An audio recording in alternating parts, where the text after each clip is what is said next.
আলামিন ভাইয়ের আগমন জয় সাগরপন আলামিন ভাইয়ের আগমন আলামিন ভাইয়ের পক্ষ থেকে লাল গোলাপ শুভেচ্ছা লাল গোলাপ শুভেচ্ছা আলামিন ভাইয়ের পক্ষ থেকে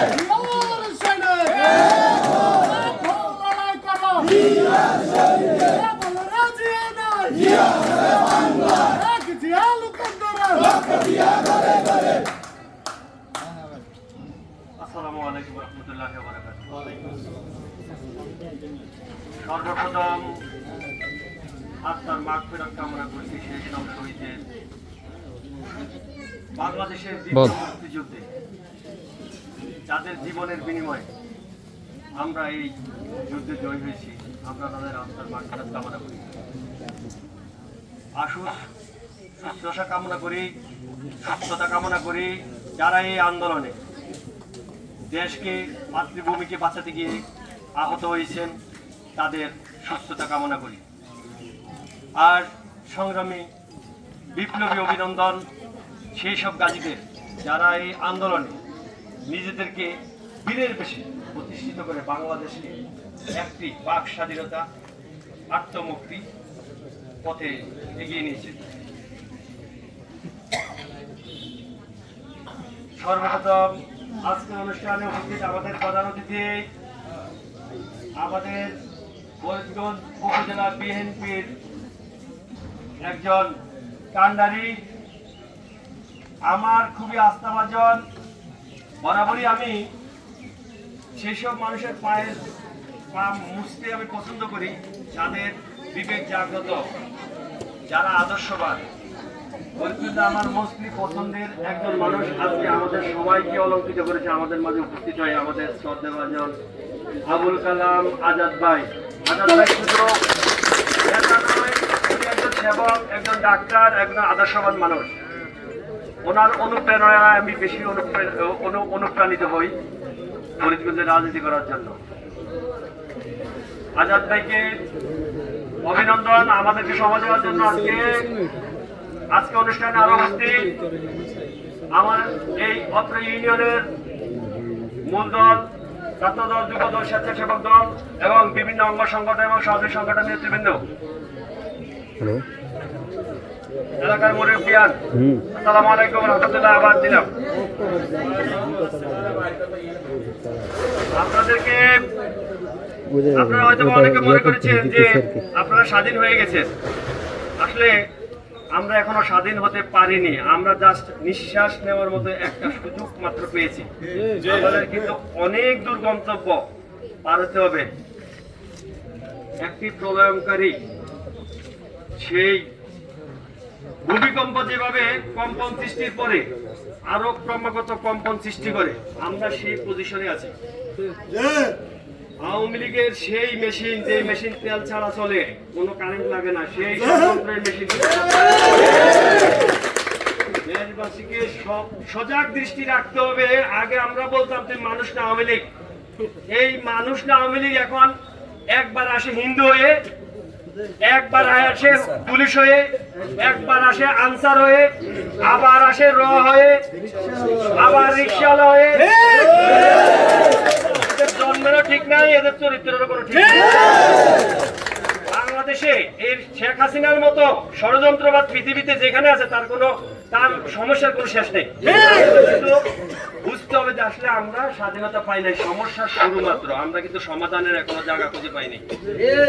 সমাধানের জায়গা খুঁজে পাবো যদি আমরা নিজেরা সর্বপ্রথম রাজনীতির নামে যদি নিজের দেশকে সর্বপ্রথম ভালোবাসতে হবে, তারপরে দলকে ভালোবাসতে হবে। ব্যক্তিগত দৃষ্টিকোণের বাইরে সততা, ন্যায়নিষ্ঠ নিয়ে এই দেশের জন্য আমাদেরকে কাজ করতে হবে, এই দলের জন্য কাজ করা হবে। বাংলাদেশ এবং জাতীয়তাবাদ এবং ইসলাম মুছে যাবে যদি আপনাদের কোনো লোভ লালসার কারণে এই বিএনপি ক্ষতিগ্রস্ত হয়। আমরা যদি ব্যক্তিগত লোভ লালসার কারণে আমরা যদি নিজেদেরকে ধ্বংস করি, ধ্বংস হবে দল, ধ্বংস হবে বাংলাদেশ। আমরা সবাইকে বলবো, বিএনপি নেত্রী, দেশ নেত্রী বেগম খালেদা জিয়া এবং তারুণ্যের অহংকার তারেক রহমান আমাদের আশা ভরসার সর্বশেষ স্থল এবং আমাদের ভারপ্রাপ্ত চেয়ারম্যানের পক্ষ থেকে নির্দেশনা দেওয়া আছে, দলকে কেউ অপব্যবহার করতে পারবে না, অপব্যবহার করতে দেওয়া হবে না। যে দলকে ব্যবহার করে নিজের ব্যক্তি স্বার্থ উদ্ধারের চেষ্টা করবে তাকে দল থেকে বহিষ্কার করা হবে। শুধু দল থেকে বহিষ্কার করা হবে না, তাকে কোনোদিনও এই দলে আর জায়গা দেওয়া হবে না। আমরা মনে করি আমার প্রয়োজনে, আমার দলের প্রয়োজনে, দেশের প্রয়োজনে আমাদের ব্যক্তিগত স্বার্থকে আগে আমরা জলাঞ্জলি দেই। যেই বিপ্লবী অন্তর্বর্তীকালীন যে সরকারের সৃষ্টি হয়েছে, তাদের যে স্বপ্ন, এই স্বপ্নটা আমাদের পক্ষে যতটুকু কঠিন, এই সরকারের পক্ষে তত সহজ। এই জন্য এই সরকারের স্বপ্নগুলো বাস্তবায়নে রিফর্মি এই স্বৈরাচার শেখ হাসিনার মতো স্বৈরশাসক যাতে এই দেশের জন্ম না নেয়, যেই স্বৈরশাসক এই দেশের সকল প্রশাসনকে ধ্বংস করে দিয়েছে, পুলিশকে ধ্বংস করেছে, র্যাবকে ধ্বংস করেছে, বিজেপিকে ধ্বংস করেছে, সর্বশেষ আমাদের আশ্বস্ত সেনাবাহিনীকে ধ্বংস করার পায়তারা করেছিল। এই সেনাবাহিনী যে পরিস্থিতির জন্য আপনারা বেশি খুশি হবেন না, কারণ হচ্ছে এই সেনাবাহিনীর উপরস্থ যারা মেজর জেনারেল আছে এরা সবাই আওয়ামী লীগের লোক। শুধু এই সময় ক্ষেপণের জন্য, তারা পরিস্থিতি শান্ত করার জন্য ইন্টারমিডিয়েট একটা গভর্নমেন্ট দিয়েছে শেখ হাসিনাকে পুনঃপ্রতিষ্ঠার জন্য। আজকে মনে রাখবেন আপনারা, কারণ হচ্ছে ওই সময় যদি সেনাপ্রধান যদি সমর্থন না দিত, এমন বিদ্রোহ তো সেনাবাহিনীর উপরস্থ সকল অফিসার হয়তো মারা যেত। কারণ দেশপ্রেমিক সেনাবাহিনীর নিম্ন স্তরের অফিসাররা সবাই দেশের মানুষের উপরে গুলি চালাতে ওনারা কোনো মতে রাজি না হওয়াতে সেনাবাহিনী বাধ্য হয়ে শেখ হাসিনাকে সেফ এক্সিট দিয়ে এটা দেখানো হয়েছে। পরিস্থিতি যদি আপনারা যদি গোলা করেন, আপনারা যদি স্বার্থ নিয়ে দ্বন্দ্ব হানা নিতে, এই সুযোগে কিন্তু ক্ষমতা কিন্তু আপনারা হবে, বাংলাদেশকে আবার সেই রয়ের সেই করাতে চলে যাবে। আপনারা কেউ স্বাধীন থাকতে পারবে না, আমরা কেউ বাঁচব না। আমাদেরকে এই দেশটা আমাদেরকে চিন্তা করতে হবে আমাদের মতো করে। আমাদের দেশ আমরা করব, কারো নির্দেশনায় নয়। তবে সেই ষড়যন্ত্রের রানী যেখানে বসে আছে, আমাদের সজাগ দৃষ্টিতে আমাদের বিবেক জাগ্রত করে কাজ করতে হবে। দ্বিতীয় বিষয়, আমি সর্বদা চেষ্টা করেছি এই সমাজ ব্যবস্থা মাদক মুক্ত করো। আমরা ভালো কোনো কাজের চেষ্টা করলে আওয়ামী লীগ নিজেরাই খারাপ, এদের দিকে ভালো কোনো কাজ কোনোদিনও হয় নাই। কোনো কিছু করলে বিএনপি আওয়ামী লীগ দ্বন্দ্বের মধ্যে নিয়ে আসছে। আজকে আপনাদের এখানে বলে দিতে চাই, মাদকের বিরুদ্ধে সংগ্রাম ঘোষণা করলাম আমি।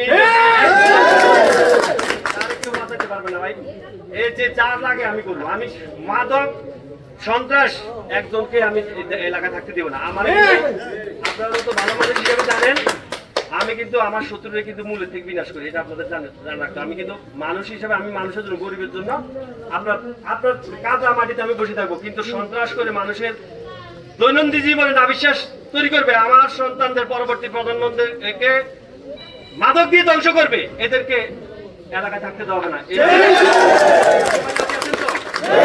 মাদক কারবারের সাথে যারা জড়িত দৈরে বাঁধে রাখবেন, আমাকে ফোন দিবেন, যত যা কিছু লাগে আমি দেখবো একা।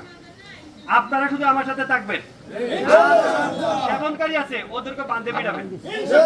তবে আইন হাতে তোলার আগে আপনারা থানা যদি এই ব্যাপারে কোনো ধরনের সহযোগিতা না করে আমাকে জানাবেন। থানা কেন, থানার বাপ সহযোগিতা করতে বাধ্য। এখন আর বিশৃঙ্খলার বাংলাদেশ নাই, সন্ত্রাসের বাংলাদেশ নাই, সমৃদ্ধির সহযোগিতার বাংলাদেশ, সুন্দর আদর্শের বাংলাদেশ। আমি অনেক দেরি করে আসার জন্য আপনাদের কাছে ক্ষমা চাচ্ছি। বৃষ্টি শুরু হয়েছে, বক্তব্য দীর্ঘায়িত করবো না।